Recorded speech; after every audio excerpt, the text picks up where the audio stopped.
What's going on YouTube? Welcome back to Thomas Gallery. Taking a little for a walk. Check the mail and stuff. But I wanted to talk about Shakespeare. Yes, William Shakespeare. Now people probably say, why you want to talk about William Shakespeare? Well, I'll tell you why. Shakespeare, to me,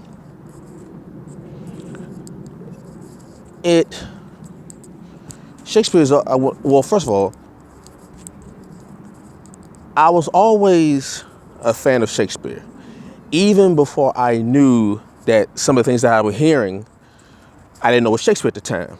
Like I heard about the Romeo, wherefore art thou Romeo type stuff, but I didn't know as a little kid that was Shakespeare.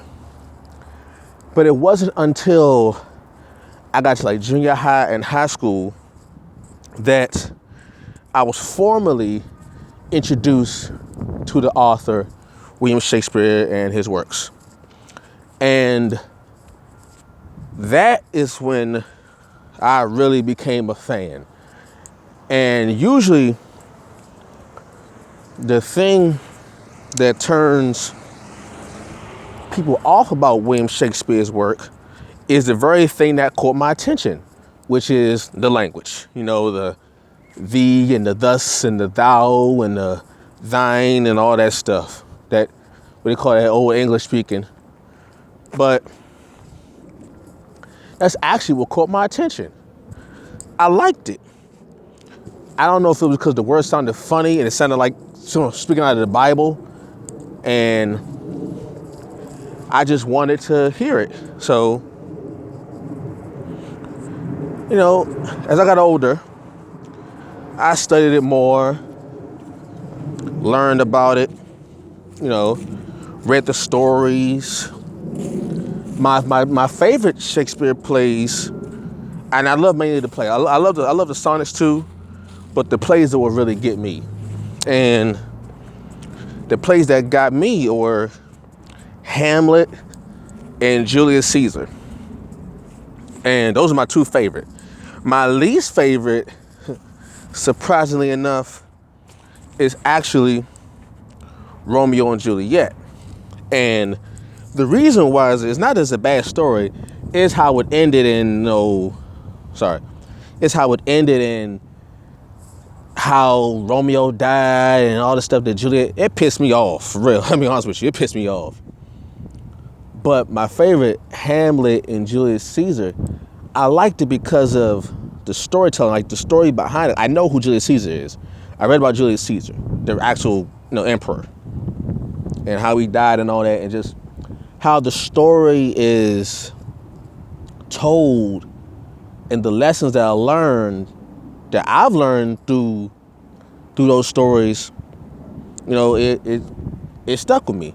And some of the quotes that I follow to this day, I got from those plays. Like I have a tattoo on my right arm of a quote that came from Hamlet, and it's this above all to thy own self be true, as it must follow as the night the day, thou canst not then be false to any man.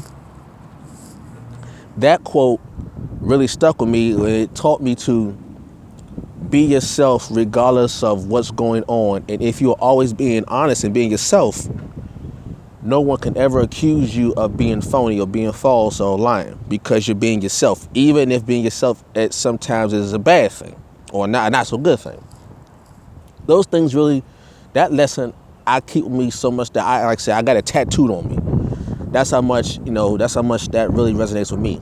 So Shakespeare is always, like, everywhere I look and everywhere I go and everybody I talk to, there's always something going on that I can relate to a Shakespeare play. I can see an Othello.